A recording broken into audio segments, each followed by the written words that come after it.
इस कार्यक्रम के पुण्यार्चक हैं गुणायतन परिवार। गुणायतन परिवार द्वारा भोपाल में बड़ी सार्थक पहल की गई है, जिसमें बच्चों को संस्कार युक्त और गुणवत्तापूर्ण शिक्षा देने का मौका मिल रहा है। ये बच्चों की व्यवस्था की गई है, जिसमें 6वीं 7वीं के बच्चे इस साल लिए जाएंगे और 11वीं 12वीं और सीए फाउंडेशन के बच्चों को यहाँ रखा जाएगा। ये मेधावी छात्रों को प्रावीण्य के आधार पर उसे प्रविष्टि मिलेगी। पूरे देश भर से प्रविष्टि आएगी। प्रत्येक कक्षा में मात्र 30-30 बच्चों का ही चयन होगा और चयनित बच्चे वे होंगे जो अपनी प्रतिभा के बल पर चुने जाएंगे और उनको एक प्रकार की स्कॉलरशिप दी जाएगी। ये छात्रवृत्ति के तहत पढ़ेंगे। गुणायतन के समाज कल्याण की दिशा में एक बहुत अच्छी पहल है और ये सार्थक पहल है। इसकी शुरुआत भोपाल से हो रही है। ये भोपाल वालों के लिए बहुत गौरव का विषय है। इसके लिए गुणायतन के साथ विद्यासागर इंस्टीट्यूट और सेज और एपीटी, इन तीनों को भी मैं बहुत बहुत आशीर्वाद देता हूँ।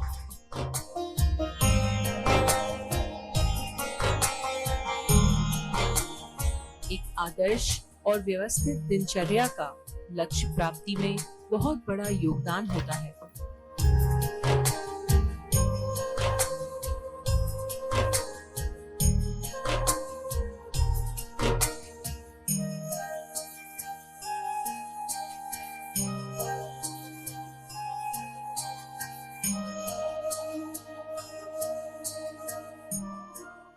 भगवान ऋषभदेव ने राजपाट, धन, वैभव, सत्ता, साम्राज्य सबका परित्याग कर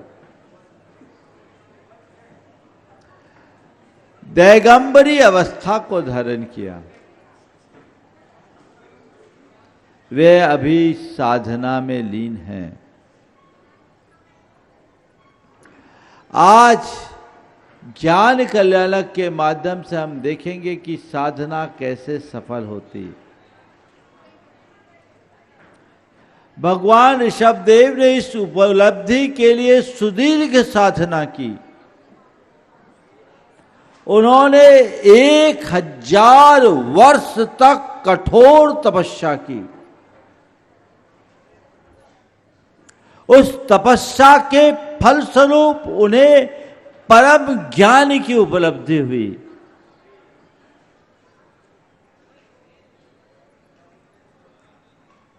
आज हम मध्याह्न में केवल ज्ञान महोत्सव मनाएंगे ज्ञान कल्याणक के माध्यम से। जब तक परम ज्ञान की उपलब्धि नहीं, आत्मा परमात्मा नहीं होता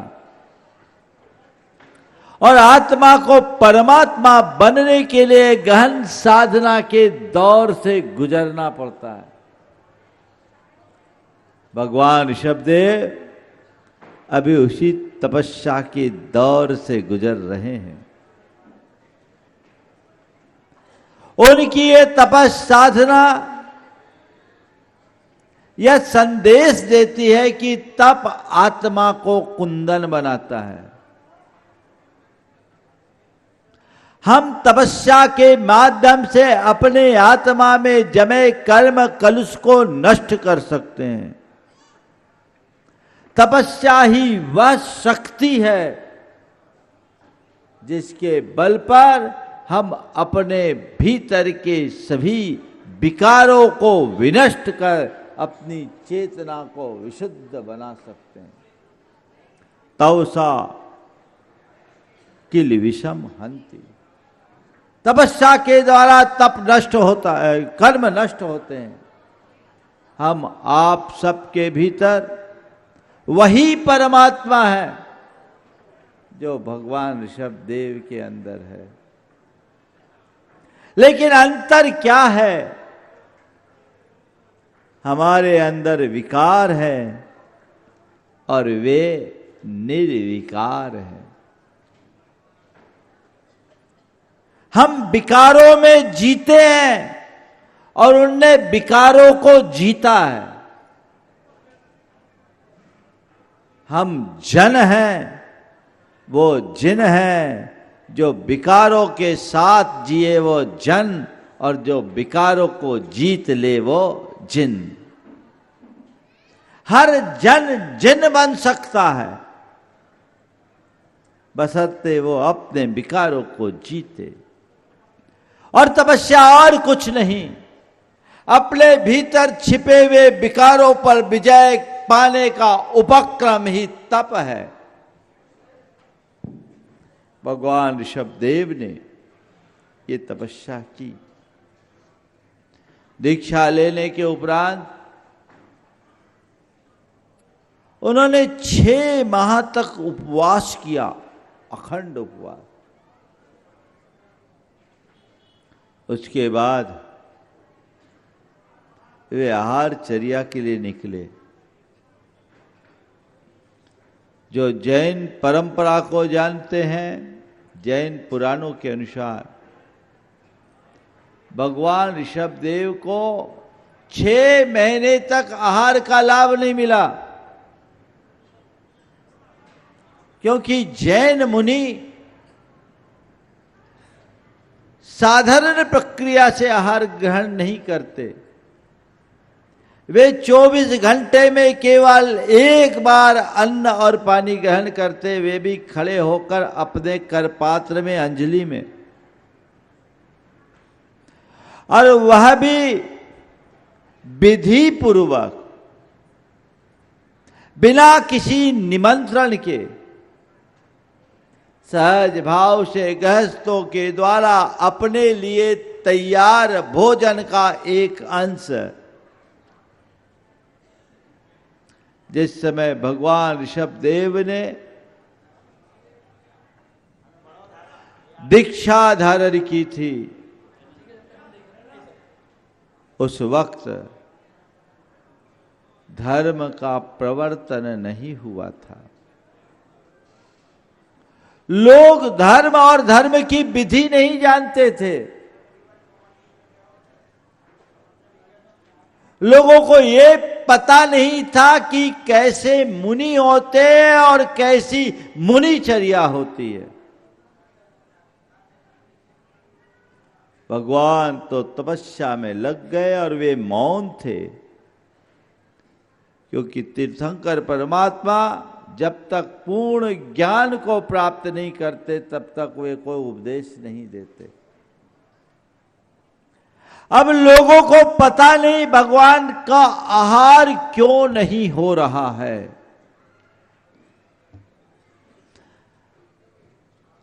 अयोध्या नगरी में दीक्षित हुए भगवान ऋषभदेव ग्राम नगर विचरण करते करते हस्तिनापुर गए।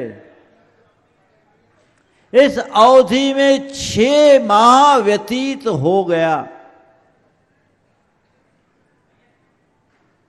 आप कल्पना कर सकते हैं, अन्न का कीड़ा है ये शरीर, लेकिन 1 वर्ष से भी कुछ अधिक दिन बीत गए। भगवान ऋषभदेव ने अन्न का एक दाना नहीं, पानी की एक बूंद ग्रहण नहीं की। 1 वर्ष लगातार सहज भाव से चल रहे। लोग बड़े व्याकुल कि भगवान ऋषभदेव वन से नगर की ओर आते, यूं ही लौट जाते, पता नहीं क्या बात हो गई। लोग भांति भांति से भगवान ऋषभदेव को अपनी ओर आकर्षित करना चाहते हैं। लोग अपनी निधियां दिखा रहे हैं, पर भगवान ऋषभदेव को इन सब से कोई प्रयोजन नहीं था। उन्हें केवल अपनी विधि से मतलब था। वो संकल्पित थे अपने विधि के प्रति कि जो कोई भी मेरी विधि से मुझे आहार देगा तो मैं आहार ग्रहण करूंगा, अन्यथा नहीं। जैन परंपरा के अनुसार अक्षय तृतीया के दिन हस्तिनापुर के राजा श्रेयांश अपने बड़े भ्राता सोम के साथ भगवान ऋषभदेव को विधि पूर्वक आहार देने का सौभाग्य प्राप्त किया। धरा धन्य हो गई, लोक में जय जयकार हो गए, देवगण जय जयकार करने लगे, रत्नों की वर्षा होने लगी, सुगंधी बयार बहने लगी, मंद मंद वृष्टि होने लगे, सर्वत्र अहो दानम का घोष होने लगा। भगवान ने मात्र ओम, भगवान ने मात्र 3 अंजलि गन्ने का रस लिया। क्या लिया? 1 वर्ष के बाद आहार में क्या लिया? 3 अंजलि गन्ने का रस। उस तिथि को अक्षय तृतीया कहा जाने लगा। ये तो कहानी है, अभी हम आंखों से देखेंगे। आज मैं आप सबसे कहना ये चाह रहा हूं कि आज का दिन पंचकल्याण का सबसे महत्वपूर्ण दिन है। क्यों? भगवान को केवल ज्ञान होगा ये तो है ही, लेकिन केवल ज्ञान के बाद भगवान धर्म तीर्थ की प्रवृत्ति करेंगे, ये बात की बात है। आज की तिथि में दान तीर्थ की प्रवृत्ति हुई। एक बात ध्यान रखना, पहले दान तीर्थ की प्रवृत्ति होती है, बाद में धर्म तीर्थ की प्रवृत्ति होती है, क्योंकि जो देना नहीं जानता वो धर्म नहीं जान सकता। 24 के 24 तीर्थंकरों ने महान तप किया, लेकिन कोई भी तीर्थंकर निराहार मोक्ष नहीं गए।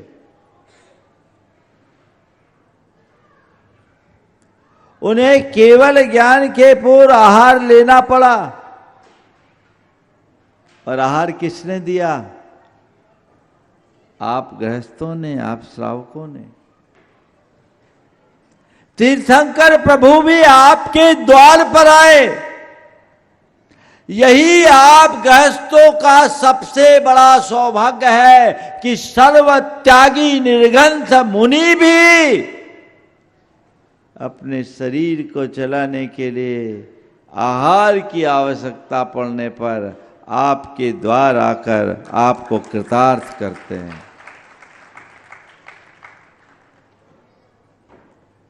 सभी तीर्थंकरों ने ऐसा किया और जिसने आहार दान दिया उसका जीवन भी धन्य हो गया, वो मुक्ति को पा गया, एक भावावतारी हो गया। पहले दान तीर्थ, फिर धर्म तीर्थ। भगवान ऋषभदेव के माध्यम से भी यही हुआ। इस प्रसंग में आदि पुराण में लिखा है कि जब भगवान ऋषभदेव का आहार हुआ, देवों ने उत्सव मनाया, भरत चक्रवर्ती भी पहुंच गया और उसने राजा श्रेयांश को बिल्कुल हर्षित होकर उसकी सराहना करते हुए कहा, भगवान वी पूज्योसी कुरुराज तमद्दनः तम दान तीर्थ कृच्छयान महापुण्य भागसी। हे राजा श्रेयांश, आज मैं क्या कहूं, तुम तो मेरे लिए भगवान की तरह पूज्य हो।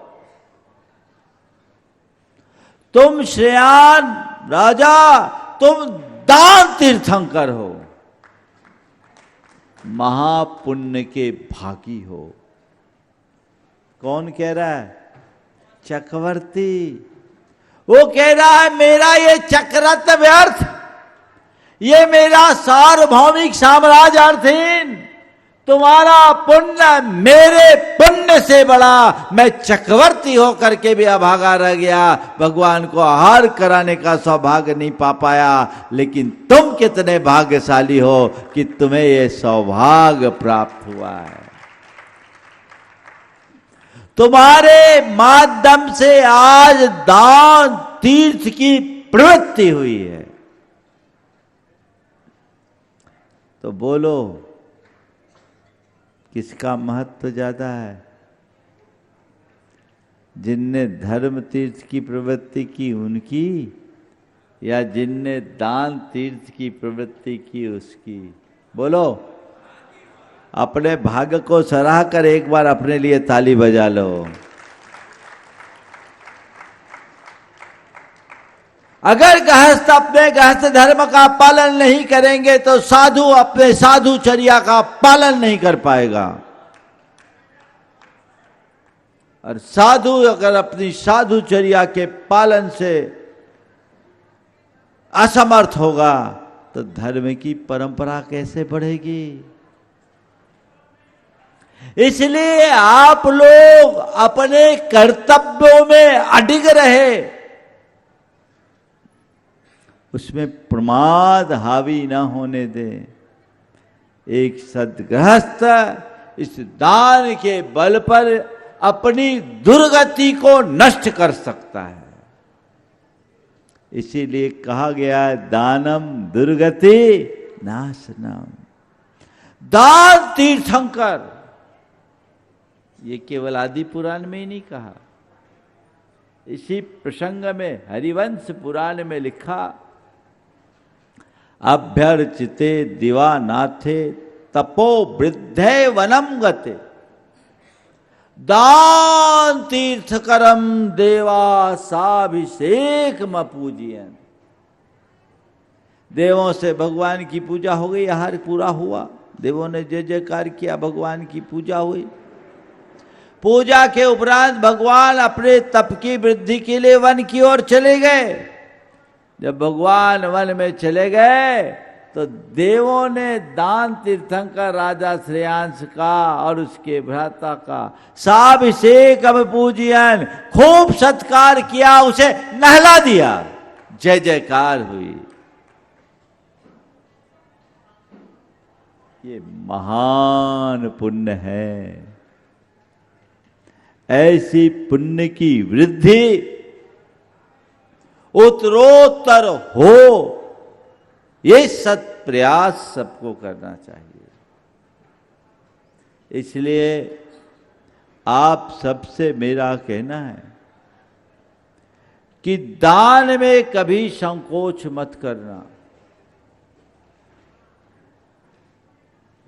दान से तुम्हारा जीवन सुशोभित होता है। ग्रही दानेन शोभते, गृहस्थ की शोभा दान से होती है। अब जब दान की बात आती है तो दो प्रकार से दान है। एक पात्र दान और दूसरा पारमार्थिक दान। पात्र दान यानी अपने घर अभ्यागत साधुओं को अपने लिए तैयार भोजन में से दान देना, इसका अतिथि सत्कार करना, जिसे जैन परंपरा में अतिथि संविभाग कहा जाता है। ये पात्र दान है,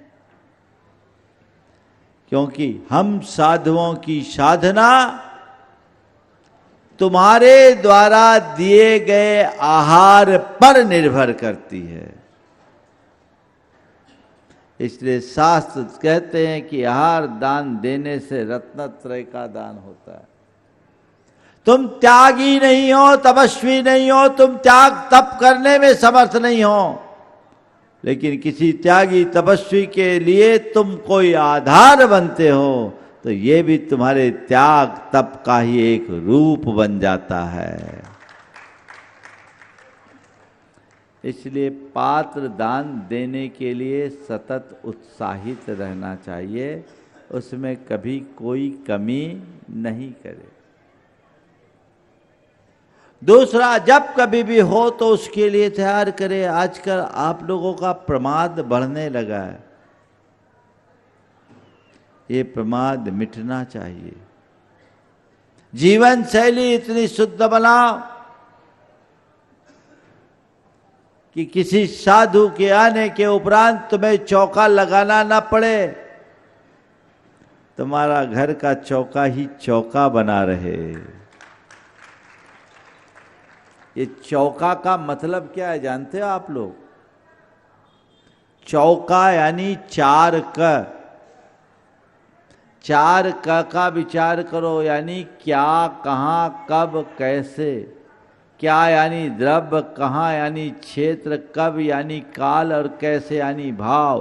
द्रव्य, क्षेत्र, काल, भाव की शुद्धि पूर्वक जो आहार तैयार किया जाता है वो चौका बन जाता है, शुद्ध आहार। समझ गए? पहले तो जैनियों का हर घर विशुद्ध चौका होता था, अब तो किचन बन गया है। किचन बन गया जहां किच-किच के अलावा कुछ है ही नहीं। मैं कहना चाहता हूं, आप अपने किचन कल्चर से मुक्त होइए। अपनी संस्कृति को बचाए रखना चाहते हो तो चौका चालू कीजिए। शुद्धि से रहिए, शुद्ध खाइए, विशुद्धि बढ़ाइए। और अब तो सारे संसाधन हो गए, कोई ज्यादा समस्याएं नहीं है।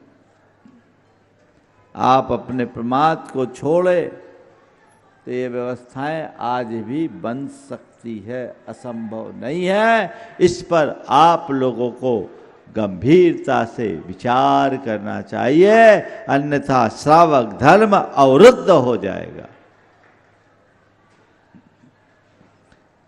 बड़े बड़े शहरों में अब बड़ी समस्याएं आने लगी है,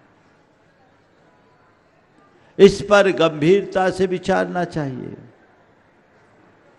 बदली हुई जीवन शैली में हमें कुछ व्यवस्थाएं भी बदलनी चाहिए। मैं देश भर के लोगों से कह रहा हूं, पहले बड़े बड़े मकान होते थे, अनाज धोना, पोंछना, सुखाना सब हो जाता था। अब 2-2, 3-3 कमरों के फ्लैट हैं, जगह है नहीं, कहाँ धोएं, कहाँ सुखाएं। क्यों ना समाज में एक नई परिपाटी की शुरुआत हो कि समाज के कुछ विवेकी श्रावक इन्हीं प्रकार का व्यवसाय शुरू कर दे और सारे धुले अनाज, शुद्ध प्राशुक मसाले, घी, तेल बिल्कुल शुद्ध, जो जैन परंपरा के अनुकूल है, वो शुद्धता की गारंटी के साथ लोगों को उपलब्ध कराए और उसके सेवन से लोग अपनी चर्या का पालन कर सके। यद्यपि कई जगह इसकी शुरुआत हो गई है, पर अभी उन तक सबके अप्रोच नहीं। ये काम हर गांव में होना चाहिए। 16 सेंटर, 16 भंडार। पहले भरा पूरा परिवार होता था तो सब मिलजुल के कर लेते थे। अब तो 2, 3, 4, 5 आदमी का परिवार है तो व्यवस्थाएं नहीं बनती, और महिलाएं इतनी ताकतवर नहीं रहती, उनके कमर में दर्द ज़्यादा रहता है क्योंकि काम नहीं करती, घुटनों में परेशानी होती, काम होता ही नहीं। पहले की तरह खटते रहती तो ये समस्याएं नहीं होती। शारीरिक श्रम कम होने के कारण बीमारियां बढ़ गई, तनाव बढ़ रहा है, श्रम घट रहा है। ये परिपाटी विकसित कीजिए। दूसरा, पारमार्थिक क्षेत्र में ये तो जब कभी साधु संत आए तब है, लेकिन आप अनुमोदना तो रोज कर सकते हैं, पर रोज दान होना चाहिए। परमार्थ के क्षेत्र में कहीं भी दान दो, धर्म की रक्षा के लिए, संस्कृति की रक्षा के लिए, समाज के विकास के लिए और मानवता की सेवा के लिए, दीन दुखी और प्राणियों की रक्षा के लिए अपना द्रव्य नियोजित करना, ये दान का सही रूप है। जहां आवश्यकता पड़े दान दो। दान में जीवन का उत्थान है। अब आपका सवाल है, भैया कार्यकर्ता, प्रतिष्ठाचार्य जी, सारी एक्टिविटीज बंद कर दीजिए, सबको बैठा दीजिए, जो जहां वहीं बैठ जाए, कोई निर्देश नहीं, कोई व्यवस्था नहीं, सब बैठ जाए जल्दी से। मेरी आवाज सुन पा रहे हैं वो लोग?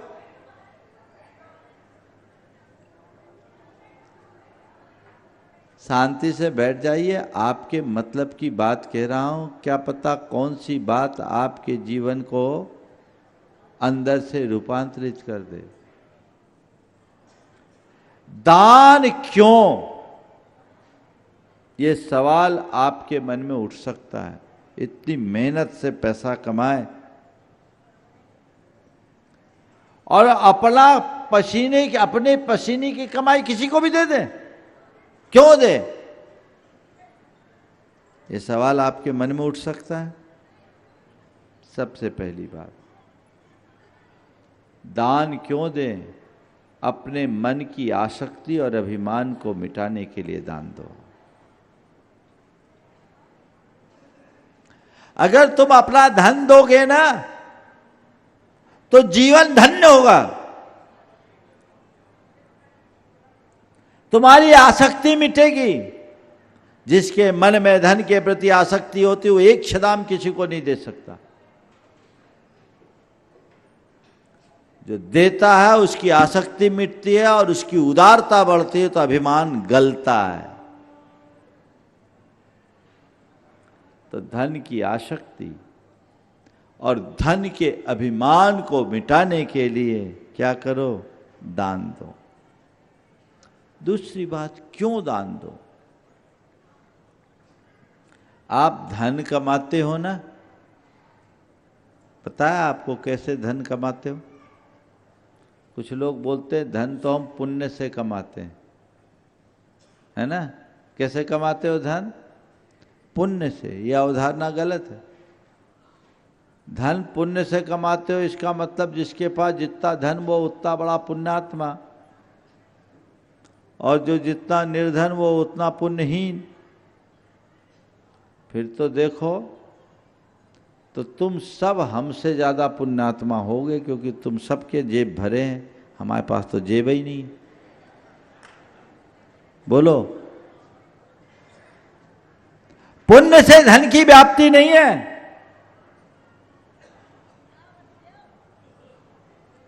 आप धन पुण्य से नहीं कमाते हैं। बताओ, मंदिर में बैठे बैठे धन आ जाता है क्या तुम्हारे पास? धन कहाँ आता है? जब आप अपना व्यापार करते हो, दुकान में बैठते हो, दफ्तर में बैठते हो, तब ना धन कमाते हो।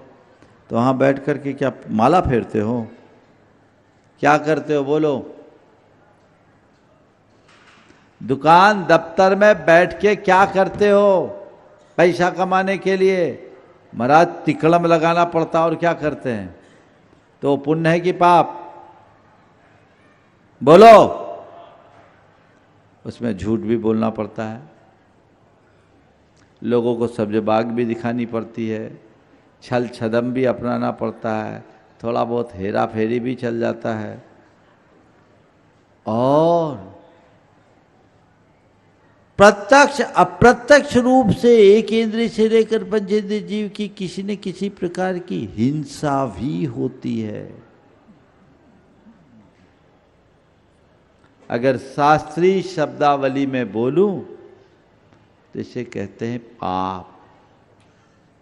बिना पाप के पैसा नहीं कमा सकते। आप अनीति मुक्त पैसा कमा सकते हो। अनीति के बिना पैसा कमाया जा सकता है, पर निष्पाप वृत्ति से पैसा नहीं कमाया जा सकता। नीति उसे बोलते हैं जिसे हमने मान्य कर लिया एक विधान के तहत, लेकिन निष्पाप तो नहीं। तो निष्पाप वृत्ति से धन का संग्रह हो ही नहीं सकता। तो जो आपने धन कमाया है उससे पाप भी जुड़ा है कि नहीं जुड़ा? तुम्हारे द्वारा जोड़ा गया धन तो यहीं छूट जाएगा, पाप तो तुम्हारे ही साथ जाएगा।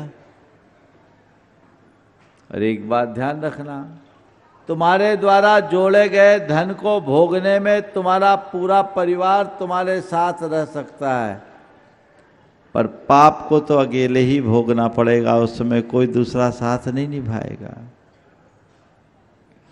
इसलिए कहा गया कि इस बात को समझो और स्वपर के उपकार के लिए अपने धन का त्याग करो, इसी का नाम धन है, दान है। स्व उपकार क्या?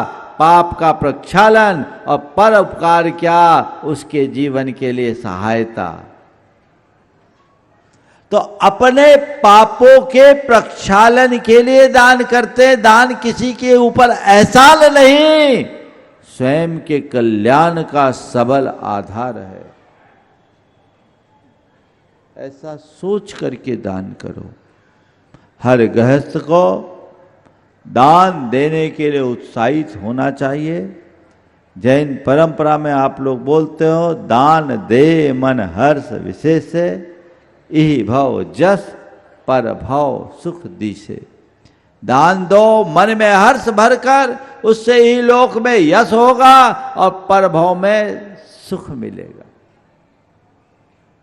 लोक और लोकोत्तर दोनों सुखों का आधार ये दान है। ऐसे दान का भाव अपने मन में जगा के रखिए। अभी भगवान ऋषभदेव आहारचर्या को निकलेंगे। आहार दान का ये दृश्य आप लोग देखेंगे, कैसे जैन मुनि 24 घंटे में एक बार आहार लेकर अपने जीवन यात्रा को आगे बढ़ाते हैं। क्या उनकी विधि होती है, ये सब चीजें आप अभी अपने आंखों से देखेंगे। इस प्रेरक क्षण में मैं आप सबसे केवल इतना कहना चाहूंगा, गृहस्थ धर्म का दृढ़ता से पालन कीजिए। धर्म और संस्कृति को आगे बढ़ाए रखने के लिए बहुत जरूरी है। आपका थोड़ा सा प्रमाद हमारी पूरी परंपरा को अवरुद्ध करता है। इसलिए प्रमाद छूटना चाहिए, चेतना जागना चाहिए, तभी हम कुछ अच्छा कर पाएंगे। इसलिए बोलने को तो बहुत बोला जा सकता है, लेकिन मेरे सामने घड़ी है, इसलिए मैं अपनी बात को अभी आप देखेंगे। भगवान ऋषभदेव 6 माह के वहाँ बोल दीजिए, महाराज जी तैयार है। प्रवचन तो हो गया, आप जो मैं बोल रहा हूँ उसे सुनिएगा। भगवान अभी आहारचर्या के लिए निकलेंगे। जैसा मैंने आपसे कहा, जैन पुराणों के अनुसार 6 माह। आप लोग बैठे रहे, वहीं बैठे रहे, जब निकलेंगे यहीं से देखिएगा, बैठ सकते हैं। अगर जाना है तो बात अलग है, और अगर समय तो हाँ जा सकते हैं, जान दीजिए। भगवान अभी आहारचर्या के लिए निकलेंगे। उन्होंने 6 माह का बुद्धिपूर्वक उपवास किया और 6 माह उन्हें आहार का लाभ नहीं मिला। राजा श्रेयांश को ये सौभाग्य मिला। आप सब सोचेंगे कि राजा श्रेयांश को ये सौभाग्य क्यों मिला? तो राजा श्रेयांश को ये सौभाग्य किसी की कृपा से नहीं मिला, उसके पुण्य के संस्कारों से मिला। राजा श्रेयांश ने श्रीमती की पर्याय में 10 भाव पहले मुनि को पड़गा करके आहार दिया था। सुन लो ध्यान से, कब? 10 भाव पहले। 10 भाव पुराना पुण्य उसकी चेतना में संस्कार बनकर ऐसा जमा कि 10 भाव बाद उसे प्रथम आहार दाता बनने का सौभाग्य दिला दिया, दान तीर्थंकर बना दिया।